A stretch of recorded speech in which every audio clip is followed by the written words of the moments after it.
السلام علیکم ورحمۃ اللہ وبرکاتہ۔ ہر دن ایک آیت قرآن مبین نام کی کتاب میرے سامنے موجود ہے۔ میں روز اس کتاب سے ایک سبق پڑھ کر آپ کو سناتے رہتا ہوں۔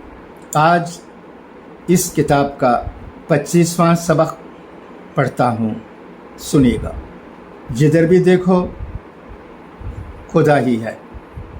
وَلِلَّهِ الْمَشْرِقُ وَالْمَغْرِبُ فَأَيْنَمَا تُوَلُّوا فَثَمَّ وَجْهُ اللَّهِ إِنَّ اللَّهَ وَاسِعٌ عَلِيمٌ۔ ترجمہ: اور مشرق و مغرب سب اللہ ہی کی ہیں، لہٰذا جس طرف بھی تم رخ کرو گے وہیں اللہ کا رخ ہے۔ بے شک اللہ بہت وسعت والا اور بڑا علم رکھنے والا ہے۔ جدھر بھی دیکھو ادھر خدا ہے، جہت سے وہ ماورا ہے۔ مشرق و مغرب دونوں اس کے لیے برابر ہیں۔ ہجرت کے بعد 17 ماہ تک بیت المقدس ہی قبلہ رہا، پھر نبی کریم صلی اللہ علیہ وسلم کی خواہش پر کعبے کی طرف رخ کرنے کا حکم ہوا۔ اس آیت کے ضمن میں چند باتیں ذکر کر دینا مناسب ہے کہ ایک، اللہ تعالیٰ کسی ایک جہت کے ساتھ خاص نہیں ہے۔ 2، ہر ایک جہت کو وہ گھیرا ہوا ہے۔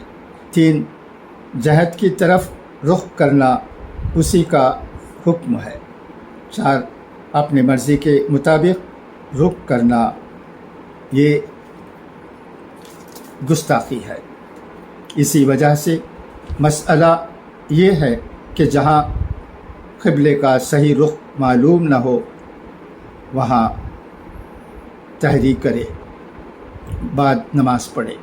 نماز پڑھ لینے کے بعد اگر معلوم ہوا کہ جدھر نماز پڑھے وہ رخ غلط ہے تو بھی نماز ادا ہو جائے گی۔ اگر کوئی سفر میں ہے، نماز شروع کرتے وقت قبلہ رخ تھا، بعد میں قبلہ رخ سے گاڑی مڑ گئی تو کچھ مضائقہ نہیں، نماز ادا ہو جائے گی۔ قبلہ معلوم ہونے کے بعد اس کی جانب استنجا کرنا، تھوکنا، پاؤں پھیلانا، یہ ساری باتیں غلط ہیں۔ نبی کریم صلی اللہ علیہ وسلم نے فرمایا، قبلہ کی طرف اگر کوئی تھوکا تو قیامت کے دن وہ تھوک اس کے چہرے پر ٹپکتا ہوا اللہ کے دربار میں حاضر کیا جائے گا۔ قبلے کی عظمت جان کر ادب و احترام کے ساتھ زندگی گزارنے کی اللہ تعالی ہمیں توفیق نصیب فرمائے۔ خدا حافظ، فی امان اللہ۔